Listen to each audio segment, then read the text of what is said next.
Hi, this is Jenelle Isaacson from Living Room Realty in Portland, Oregon. Today I'm going to be talking to one of the top brokers in Portland, Oregon, Karim Alaeddine. He's a top broker in the city, one of the top brokers in our agency.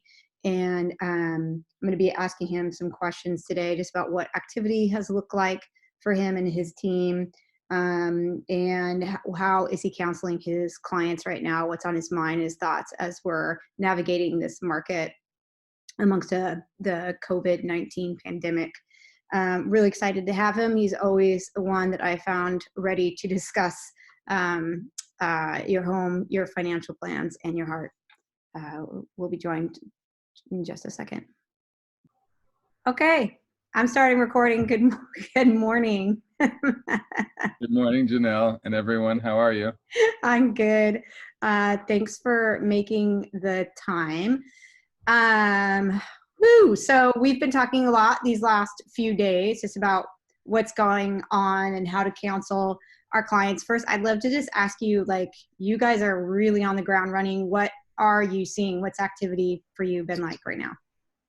Well, so today the thing that's top of mind is a listing that we had hit this week. It listed on Monday for broker tour, which was not we did not cater a broker tour. Yeah. On Tuesday. And we have multiple offers. I'm looking at 6 to review here in a few hours. So that's whatever it is. That's low inventory and still relatively low interest rates, even though they are significantly higher than they were a week ago. They're still very low. Buyers understand that, and inventory is very low, and they want to get in. Yeah. I am hearing what I think is most interesting is the stories behind the buyers. Like, there's one couple in the medical field. There's people with liquid cash. 2 of the 6 offers are cash, 4 financed. The financing runs from 3 to 30% down. Mm-hmm. The liquid cash that is sort of like not affected by market is an interesting position, certainly a privileged position. The financed offers have similar aggressive terms that we see in other multiple offer situations, Yeah. shortened periods and lightened contingencies and stuff. Not quite as aggressive as those. I think that there's just some, there's a little bit more protection. What I'm trying to lead each of these conversations with the buyer's agents is about, like, hey guys, this is going to take some flexibility and grace because kind of, the world's on fire, so who knows? Yeah. so anyway, that's like to the minute, that's what we're up to today. And we have 2 houses that as of 12 days ago, we were going to list 3 weeks from now and 5 weeks from now. And then as of like 6 days ago, we decided to list this coming week, which is as soon as we can get them relatively well prepared and presented, not perfectly as I would normally do. Yeah. And to me, it's the same choice and decision process as 2 months ago, which is what's best for the client and how do we get there. And if what's best for the client is not waiting for staging, then what can we do with what's there? And if the best thing is not waiting until certain things happen, not waiting until it's sort of a post spring break because that doesn't matter anymore, or it's sort of it's the same thing. It's a decision tree about how to get to that kind of optimal result for them. And what we're on today anyway, what we've landed on today is we're gonna list them both next week. One couple is leaving the house, the other one's going to stay away during showing times. I am now today and probably tomorrow wondering about staying away during showing times, if that is a real solution, or if that is I need to push harder on that I don't think that's enough, and I think you need to either not be there, be with another family member, something like that, or if we need to push that out. And wait, possibility. I think an owner-occupied home is, at some point, I think an owner-occupied home is not going to be able to be shown. So, but that's new consideration today.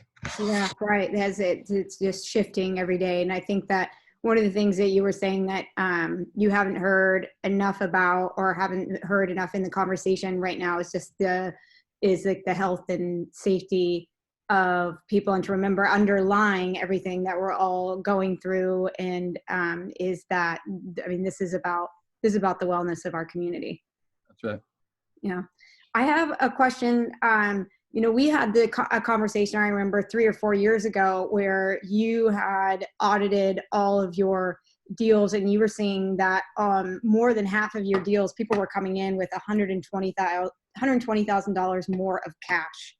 Yeah. So the deals you were putting together, a lot of them, I think you had about a third of them or more, were 100% cash. And then we had, yeah, it was like 30% cash or something like that year. yeah. I didn't see that this last year. It seemed like the percentage of cash deals was that true in the market, with less all cash deals in the market? Yeah, a little less all cash deals. But I'm wondering, like, as we are sitting here now, knowing that we have come off of a 4-year, 5-year market where there was so much cash and there is so much equity sitting in our housing market. How do you think that's affecting things? And even more so, like, are you still seeing cash offers right now? Are cash offers, are people, it's too early to tell right now with this 2 weeks, but is that something that's still commonplace and you're seeing people buy? I mean, cash? when we talk next week with those 2 listing, then I'll have 3 current data points. Right now I just have 1, which is today's house, and at the $500,000 level, which with multiple offers, you can guess where it went. It didn't go to 6 and it didn't go to 505. And it, in that price range, I mean, today, 2 of 6 are cash. Right. One other has a sort of an over the required down payment. In other words, more than 20%. There's also a 5% down payment offer that has something like the ability to do 30 or 40%, but they're doing 5% actually in order to keep cash reserves for other reasons, to help them feel safe. Yeah, I feel like one of the silver lining for a lot of homeowners this next 5 years is that just that ability to tap into some of that equity. I think as we see the instability in the market, or if people are looking at reduced hours or those other things, it gives me some peace of mind as I'm sitting here now, which is really different than in 2008, like thinking, how are the majority of our clients going to weather that, and knowing that there's about half of them that could weather that possibly on their assets. So I think that was something I was thinking about today, just about the financial security that homeownership is able to give, and feeling blessed for that right now as we head into these uncertain times. I agree. I think there's a lot of people in that boat. I'm considering the amount of equity that I have in our properties. So we own, we own 3 duplex properties, and then our home with an ADU. Mm-hmm. And our home with an ADU, we're getting close to paying it off, or we have been. Mm-hmm. And that might be what resets this year. Right. That might be my source of getting through this year, is not paying off the house, but rather refinancing or equity line borrowing against it in order to weather the storm this year. That for me personally, my family, my home equity on my own personal property is, whether or not I use it, refinance, borrow against it, need to, don't need to, get a job, whatever. Yeah. Like all of this, all of the scenarios that are out there. I mean, I'm running a team, so my run rate is different than like a single agent. It's a lot bigger. Yeah. But and so when the income falls below what it takes to run the team for the year, then I end up with debt at the end of the year instead of profit. That's how business works. Right. And if at the end of this year I end up with a pile of debt, a little pile or a big pile, whatever. I'm not trying to exaggerate. I just mean, like, if that's what happens, then personally, like, my conversation with myself and with Leonie is, well, this is a source we have of income. We have an equity line on our home that's not too big. It's not too high. Yeah. The percentage rate, and we can borrow that, and that'll help. So how many other people are thinking like, well, we have that.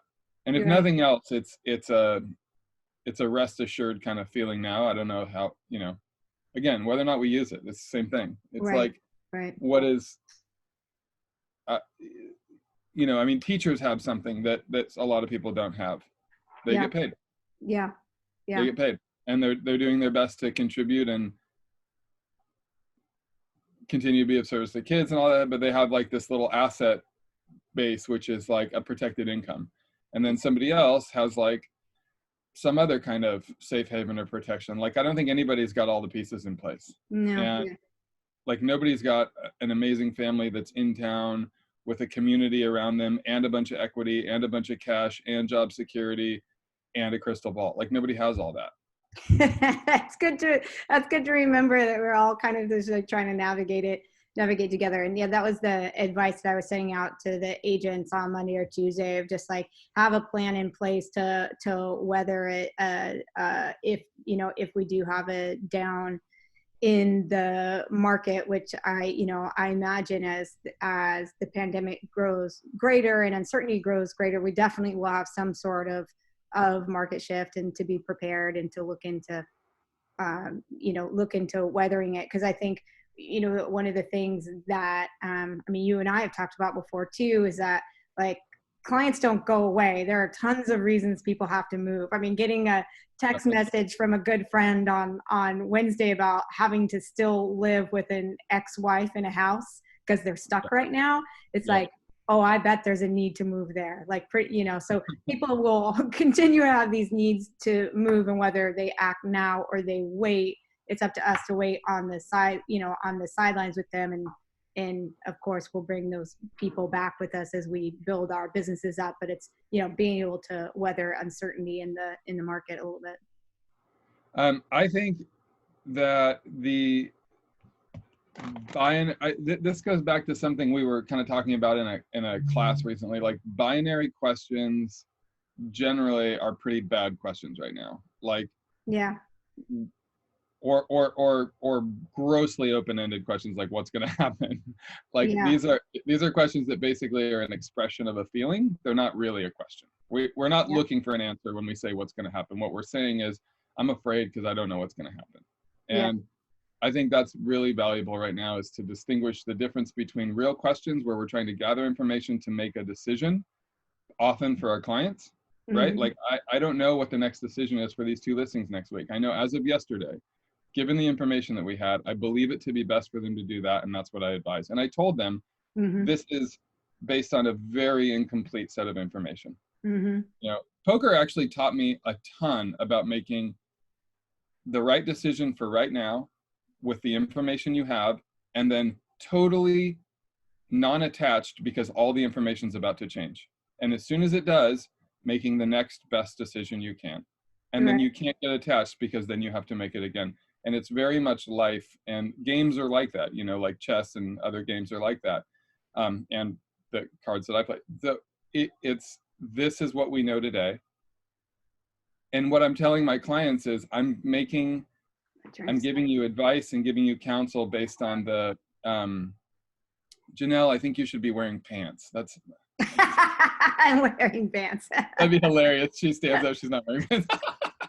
Have pants. I'm just kidding. So like, tomorrow it might change again what seems best. And I think that when we're asking a question like, our house is going to sell this summer, we're not asking that question. Like, and the client's not asking that question. Are things still moving? That's not a question. Like the question is, what is the best path to make the decision about whether or not to list my house? And like, that's a really precise question. It's like the answer to that is, here's the information we have so far. It's very incomplete, and it might change, and it will change tomorrow. And given that, I think this is the path we lean on. But here's the caveat. We're going to list next week. We're going to do it in this way. And tomorrow we'll talk again and see if something's changed. Karim, do you think that agents are feeling like, when they hear those questions, do you think that agents feel like they are put in a position that that somehow they think they're supposed to promise an outcome? Or do Yes. you think that oftentimes we sit down with a client that they're looking for us to answer the outcome, which none of us can answer, correct? So how do you get people from in that context of not promising an outcome, which none of us can do, to making decisions based on the best information that we have at that time? I just love that you said that, because I think both of those things are things we do all the time. We like get into the position of thinking we're supposed to answer something, or we get into the position where we're in front of someone that thinks we're supposed to answer something. Yeah. And that just happens all the time. I'll tell you what I have, the like tone or tenor that I've been offering to my clients is I have a commitment to you to make advice, to give counsel and advice about what to do here based on the information available. And like, I am nervous about making this advice or giving you this advice because I know it's very much all going to change. And so what I need from you, and so it turns into a request. What I need from you is to just be with me here, and I'll be with you. Yeah. And we will, this is a huge asset. This is a big deal for you. Like if we get this wrong, that's a big deal. If we miss it by 20 grand, that's a lot of freaking ice cream cones. Yeah. So we need to try to get it right. I can't, and I've never, ever, I I literally tell people, I do not promise results. I tell my clients, I told them that a year ago, like, you know, in 6 months, like 6 weeks, I guess. When was the date? When were the days before? Things were normal 3 weeks ago, 2 weeks ago. So I think vulnerability is valuable, and I think we can always offer vulnerability to people, and we can tell them like, look, we don't have any answers here. What we have is like information, and we're just trying to make best decisions. If somebody is looking to get an answer, I just think we need to translate that. This is the counselor part of us. We need to translate that to like, they're just really afraid. Cool. So tell me about worst case. You know, maybe like, tell me about worst case, like, because I'll tell you what I think worst case is, and I'm okay with it. This is the plan or the idea or the it's just so many fucking levels. I think that what we have been talking about, you and I mostly, I mean, I've been walking and talking on the phone for hours a day. Yeah. And that's great. I've also been crying a lot. Yeah. There's just so many layers, you know. It's like, dude, this is our whole lives, our whole world, everything is affected, and like, there's not any precedent for that. No. It's weird for me. It's super weird that that's happening, and simultaneously I'm getting texts, offer just sent in, they're so excited. I'm like, what? Yeah, because I mean, you know, life still moves on, and as we're sitting here and trying to process it, but you know, the things are moving. And I made a list this morning. I was just like, you know, reminding me what I do, why people need to move, downsizing for medical reasons. We're going to see more of that. We're going to see tons of that. Divorce and changing family dynamics. When a market shifts, we're also going to see more of that. Financial consolidations of family resources, families moving together, offering help. We're going to see more of that. Job transfers, probably see a lot of things happening there too. Owners returning to rental. I mean, there are just people that need to move because they've got, you know, they're living in a house that's not theirs. Relocation, that always happens. This still is a really desirable place to live. People want to live here if they can. And as telecommuting, I think, becomes even more at the forefront now that businesses are learning how to operate with a workforce at home. I think we're going to see more people moving here to the Northwest where, great, I can work from home and I mean, look at this. This is gorgeous. It's the old thing about if you can work anywhere, where do you want to be? Where do you want to be? You're going to want to be here. I was thinking today, some of my community that I know, they're having discussions around private versus public school. School's going to shift. We're going to see people go into homeschooling. We're going to see people that are like, I can't afford private tuition, or maybe we're changing our priorities as a family. So moving into school districts, rising rents, wanting to secure stability. A lot of people are talking about inflation. That could drive demand. At-home businesses, people are, you know, restarting businesses, working from home, needing workshop space. We've got death and birth. Those happen. I'm wondering if the birth rate's going to strike with all of us being at home somewhere. I don't know. Safety, just overall safety. I've got a few clients right now moving just because of that. And then And then of course some landlords might be selling because they can't afford, because the tenants not paying rent, city saying we can't evict. There might be too much risk in the market for some Yep. of our more amateur landlords. So all the reasons that I put that people have to move, I saw them amplifying with what's happening right now, which I thought was kind of interesting as I looked at that this morning. That is interesting to hear all those in a row. Yeah, right? I mean, there's a little bit of darkness to this thought, but the thing about a system, and it happens to be capitalism that we're in, but Yeah, I think any system of organizing people and government and society is that they're sort of imperfect in nature, and yeah, because they're human driven, right? Like, so yeah, we don't live in like Atlantis or Age of Aquarius or Euphoria or whatever these sort of like fantasy worlds. So they are imperfect in essence, and what happens as things grow is what doesn't work sort of spins out, like as it gets faster and faster or grows yeah, more and more, it's yeah, almost like a centrifugal force. Okay, so I'll get off of the woo-woo trip for a second. yeah, So what I believe is that what we are seeing in our lifetime is not an increase of depth of recession, like, oh, it's deeper this time and then peak oil and then we're all dead, but rather, well, I mean, there's a lot of people that yeah. anyway, No, but, but, depending on but what you're reading. but rather an increase in volatility, Yeah, which is different. That's like a rate of things being wacky. yeah, The spacing between wacky things becomes quicker. yeah, The dramatic rise and fall of different things like market indices and business growth and business sectors, and yeah, it's the rate or the yeah, progression that's what yeah, grows.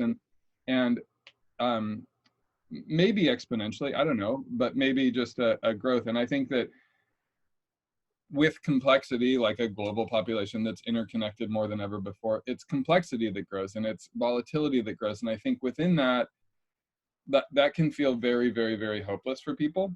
And I think we can all tap into that kind of feeling when things are in a particular, whether it's market or disease or whatever, we can tap into that. The flip side of that is that it's sort of an unveiling. It mhm, unveils what's true underneath, and what's true underneath is we've all made an agreement to be a connected world. mhm, We've also made an agreement that our species is important and other ones aren't, and we're mhm. trying to, some of us are trying to shift that, Yeah, because that's kind of a sickness. But yeah, we have made an agreement that as far as our species go, we are connected. We've also decided that some parts of our species are less important, but we're also trying to change that. yeah, But if we've made that agreement that we're all connected, then this is, I think, then this is what we see. We see like hard times unveil, and then we only have one thing to do. It's like look for the ways where that connection will serve. yeah, And and I mean, not to make real estate out to be a a like service and like a sort of virtuous service or whatever, but when I remember the last recession, man, people fucking needed those counseling calls and those visits from me. yeah. And I made a lot of listing appointment calls where I helped them get their home ready to rent for a while. Right, right. We had a lot of listing calls and a lot of buyer meetings where we talked about what was real and what was not, and whether it was right yet or whether we should wait a little bit. And I just think, again, optimal service and decision making, what's really hard for me is when we're in a high level of service and we're trying to make the best decisions for our clients.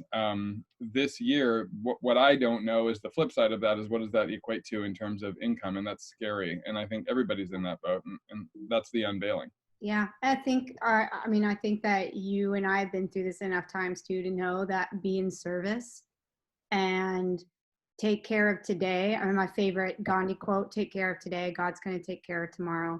And Yeah, like, right on. and we are called to service right now. We're going to be helping a lot of families through a lot of things. So taking care of ourselves, getting us right, and knowing that this is a time that we really get to show up. This is a time that we get to show our value. And this is a time that the conversations amongst, I mean, my community have ended on whether I'm afraid of my position because of a internet robot or because that someone's going to automate my job, because I know I'm being invited into hundreds of homes and lives right now to show up and be of service, and so are the Yep. rest of the living room realtors. So this is a time we prove our value, and we really are of service to our community.